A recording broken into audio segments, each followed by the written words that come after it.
T20 world cup cricket final మ్యాచ్లో భారత జట్టు న్యూజిలాండ్పై అద్భుత విజయాన్ని సాధించి విశ్వ విజేతగా నిలిచిన సందర్భంగా కొమరోలు మండలంలో యువత ఉత్సాహంగా మ్యాచ్ను వీక్షించారు.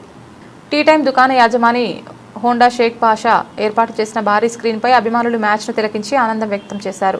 కొమరోలు మండలంలోని నయారా పెట్రోల్ బంక్ ఎదురుగా ఉన్న టీ టైమ్ దుకాణంలో ప్రొజెక్టర్ ద్వారా భారీ స్క్రీన్ ఏర్పాటు చేసిన టీ20 వరల్డ్ కప్ ఫైనల్ మ్యాచ్ను యువతకు ప్రత్యక్షంగా వీక్షించేలా ఏర్పాటు చేశారు. మ్యాచ్ ప్రారంభం నుంచే టీమిండియా అద్భుత ప్రదర్శన కనబర్చడంతో స్క్రీన్ ముందు కూర్చున్న యువత ఆనందోత్సాహాలతో గంతులు వేస్తూ భారత జట్టుకు మద్దతు తెలిపారు. కొమరోలు ప్రాంతానికి చెందిన యువత, ఉద్యోగులు, వ్యాపారులు, క్రీడాభిమానులు భారీ సంఖ్యలో పాల్గొని మ్యాచ్ను కన్నుల పండుగగా వీక్షించారు.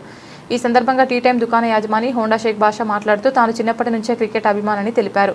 టీ20 వరల్డ్ కప్ మ్యాచ్ క్రీడాభిమానులతో కలిసి ప్రత్యేకంగా వీక్షించాలనే కోరికతో ప్రత్యేకంగా ప్రొజెక్టర్ తెప్పించి భారీ స్క్రీన్ ఏర్పాటు చేసినట్లు చెప్పారు. టీమిండియా అద్భుత ప్రదర్శనతో ప్రపంచానికి తమ సత్తా చాటిందని, భారత జట్టు పోటీ వచ్చే జట్టు లేదని కొనియాడారు. త్వరలో జరగనున్న ఐపీఎల్ మ్యాచ్లు కూడా యువత కోసం ఇదే విధంగా భారీ స్క్రీన్పై ప్రత్యక్షంగా చూపించే ఏర్పాట్లు చేస్తామని తెలిపారు.